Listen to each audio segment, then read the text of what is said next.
I've been working at the tax office in Moscow for 30 years. It's a long time to be working somewhere so dull, but I've made my way up the ladder, and now I'm the manager of my entire floor, leading over 100 accountants and auditors. I like to think I'm a pretty good boss who balances getting the job done right and taking care of my people.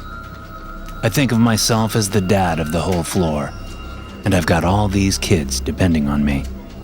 I've got to be strict with the kids when they're out of line, but praise them when they've done a good job. It's the same routine with my team most of the time, until someone like Alexe Kotov gets hired. This guy was transferred to us from working in the courts. Whenever anybody's transferred to us from within another government sector, it's seen as punishment. They've done something that's not bad enough to be fired, but bad enough to be sent to go tear your hair out from boredom over at the tax offices.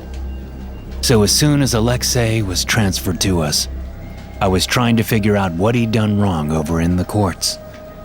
His records were clean, so I suspected something was swept under the rug. But after a few weeks, I started to think it was because he was annoying and just plain weird. I'd brought in some steak and boiled potatoes that my wife made the night before for my lunch. It was all sprinkled with dill and drenched in butter, just the way I liked it. After I heated it in the cafeteria microwave and was deciding which group of employees to barge in on, like the uncool dad they said I was, Alexe snatched the container of food from my hands. Whoa, hold up! I shouted. Where do you think you're going with that? Alexe stormed away with my lunch and walked out of the cafeteria exit. I followed him and found him smashing my potatoes under his shoes on the concrete outside. It was a perfectly good meal ruined. Hey! What the fuck do you think you're doing? No whole potatoes! He shouted at me.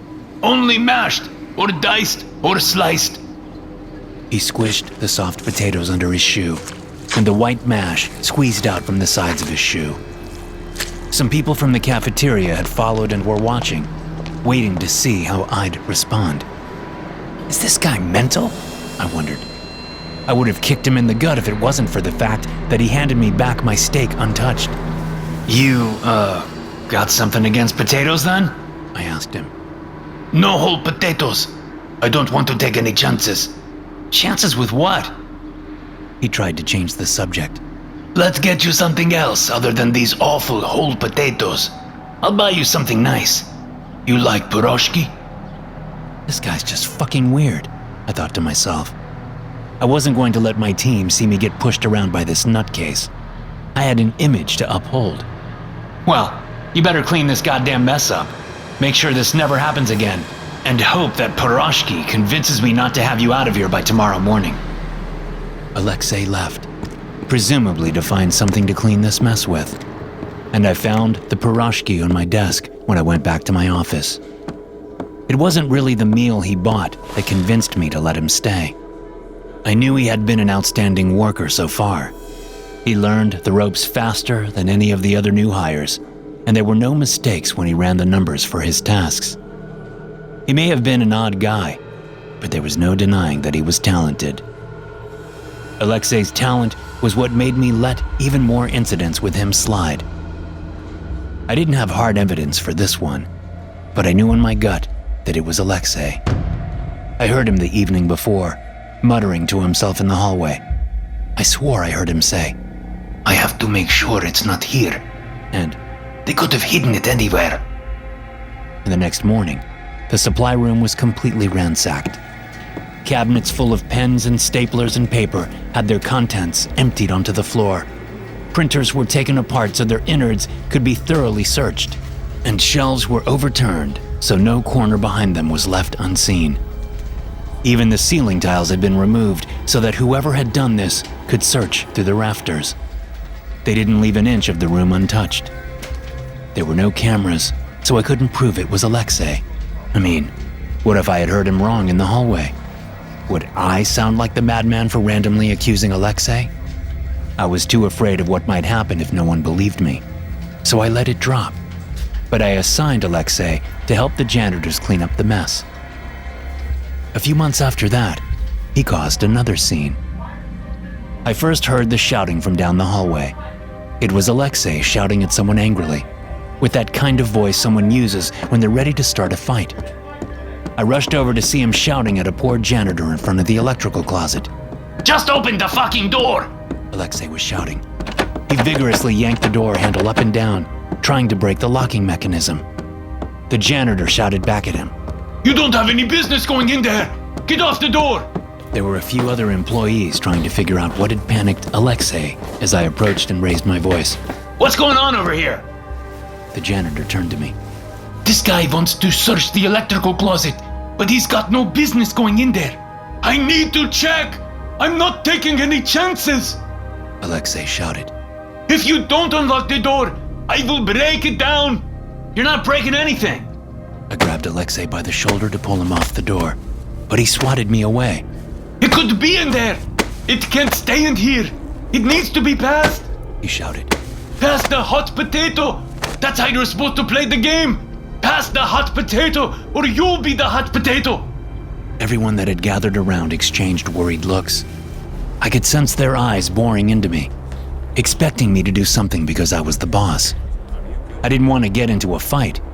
Everyone knew the repercussions of starting violence.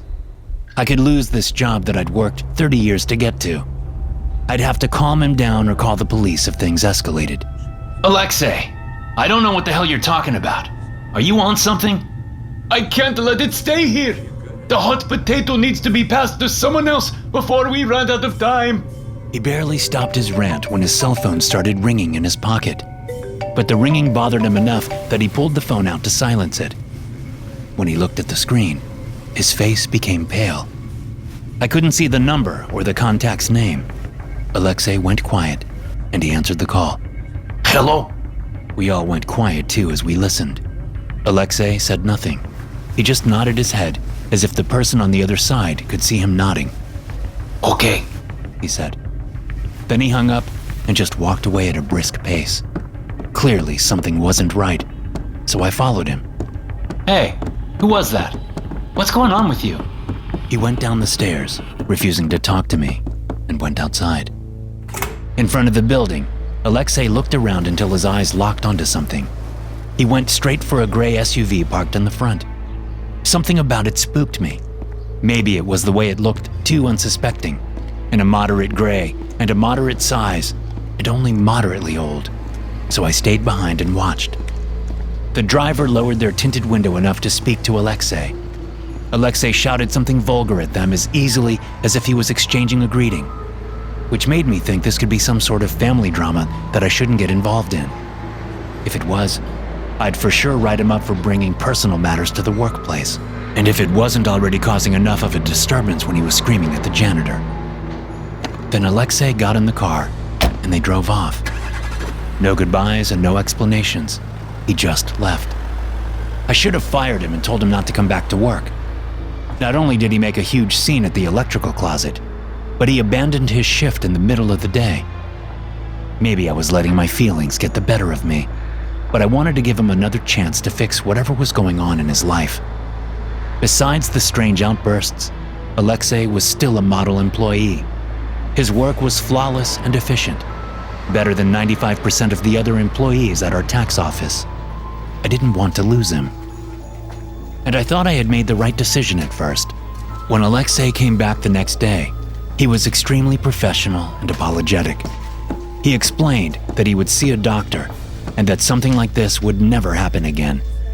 He told me that the driver of the van was his father, who came to pick him up because he knew Alexe was getting out of hand lately. Alexe apologized to his coworkers for the incident the day before and humbly asked me to keep the job.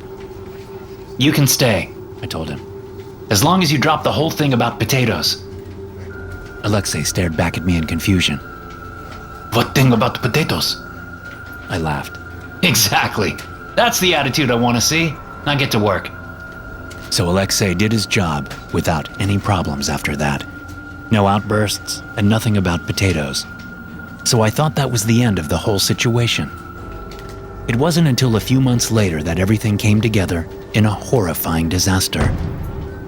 I was leading our weekly meeting when I gave my team updates on our progress and had to pretend like anyone actually gave a damn about how many audits we completed that week.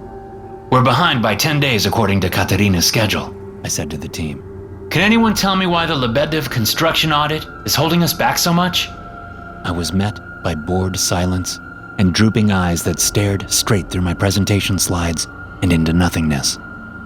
My team members on the far end of the conference table leaned back in their cushioned chairs, thinking they were far enough away that I couldn't see them trying to get some shut-eye. Come on! Why is everyone looking so dead? Working too hard? I laughed at my own joke, but nobody else on the team seemed to find it funny. Maybe it was the wrong way to make light of the situation. Fine. Let me rephrase that. Is there anything management can do to help you guys along with the Lebedev audit? I don't know why, but I felt a sudden wave of heat hit me. I immediately looked to the windows, but they were still closed, and it wasn't even hot outside today. I thought for a moment that it was in my head, but my team felt it too. They all sat up at full attention and looked around. Do you guys feel that? They said. Some of them were clearly more affected than others. Some pulled at their shirt collars, fanned their faces, and started dripping sweat, while others just looked confused. What the hell? It's fucking hot!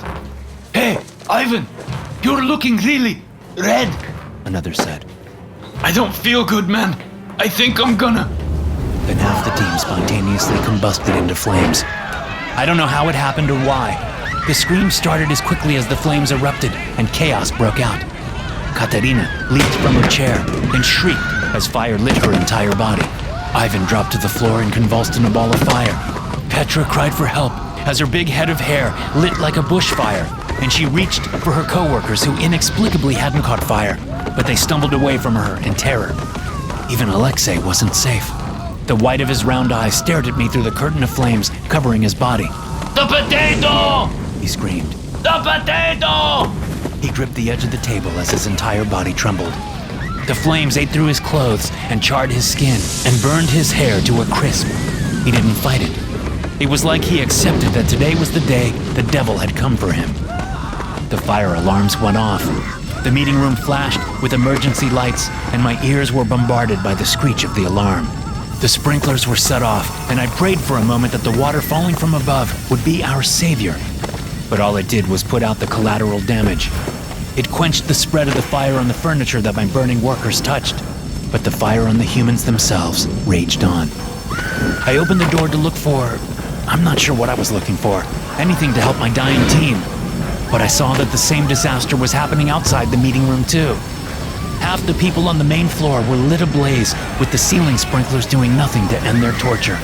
Their clothes were already disintegrating and working on eating away their skin next. Co-workers who were closest to the victims tried to help, whether it be spraying them with fire extinguishers or smothering them with jackets. But nothing worked. All I could think about was Alexe, still screaming about the potato behind me. The sensible side of me didn't want to believe that his irrational fear had anything to do with this. But sense was out the window at this point.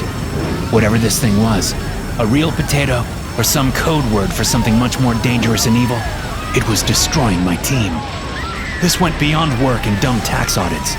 These people that I led, the men and women that I nurtured in this place, these people who were basically my family away from home, they were dying, and I couldn't do a thing.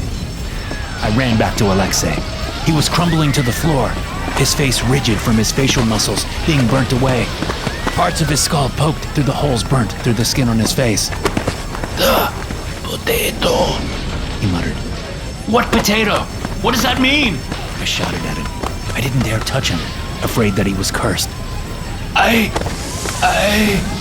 He could barely speak as the flames consumed him. I can't remember. Then he was gone. His head dropped to the floor, and he continued to burn. I started crying. I almost lost my balance, but I fell against the wall and just leaned there, watching my team burn away as the water from the sprinklers showered me. I don't know what the rest of my team who was safe did.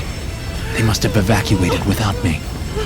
I think I must have stayed leaning against the wall like that until they showed up. They looked like a mix of SWAT team and scientists. I was so out of it that I barely remembered what happened before they found me. But the conversation between two of them just outside the meeting room windows is what remains clear. The guy who escaped the mind wipe from the last SCP-2635 incident should have been a red flag, the first man said. Your team should have investigated the matter further. My team had reason to believe Alexe had nothing to do with it. He was just another victim who wound up in the wrong place twice. The second man coughed. Jesus, that's a lot of burnt human. There should be 411 of them, exactly half of the 822 employees in this wing. But why 411 tax workers? From what we found so far, it looks like someone meant to hide the potato in a different government building, but it ended up on the outskirts in the tax buildings instead. My guess is they snuck it into one of Alexe Kotov's belongings when he got transferred out of the foreign policy team, after he survived the SCP-2635 incident there. But they had their bets on him being transferred somewhere more suitable to his skills and his clearance level. As I was leaning against the wall, I clung onto one word. Potato. The potato. The second man sighed. At least we have the correct potato now. The one we recovered from the last time must have been a decoy. Our documents tell us there could be 6 total instances of SCP-2635. The fact that the decoy doesn't decompose like this one could mean that it was a failed prototype. But follow the same protocol for both until the other one is thoroughly investigated. Pass it between one of our sites and a UIU site every 6 months. And don't let it sit in one place for any longer than 10 months if you have to. Yes, sir. There was a pause. Wait, I think there's someone over there. They looked through the meeting room windows from the outside and saw me. Then the second man called over part of his team. You know the procedure. Sedate him and bring him in. 2 men in combat uniform approached me and looked into my unwavering eyes. That was the last thing I remember before everything went black. SCP-2635 is an uncooked red potato. If any organization maintains possession of SCP-2635 for an entire calendar year, 1/2 of all members of said organization will die as a result of spontaneous combustion. If an organization is made up of an odd number of individuals, the number of affected individuals will be rounded up to the next highest whole number. If SCP-2635 is possessed by a single individual for a year, they will die in the same manner. SCP-2635 is also believed to possess some anti-memetic properties, as such events and their consequences go almost entirely unnoticed by the world at large. SCP-2635 does not degrade or decompose. SCP-2635 is believed to have been created by one or more members of the artist collective known as Are We Cool Yet? Sometime in the early 2000s after being commissioned by an unidentified Chechen anti-Russian organization, presumably for the purposes of assassinating pro-Russian politicians and public figures. The object was confiscated by GRU Division P operatives in November of 2002, but was recovered within days by covert individuals believed to have been working at the behest of AWCY. Hey guys, thanks for listening. Be sure to subscribe to the podcast for more SCP stories like this one. You can also check out some more episodes from the SCP Experience podcast here. I'll see you in the next one.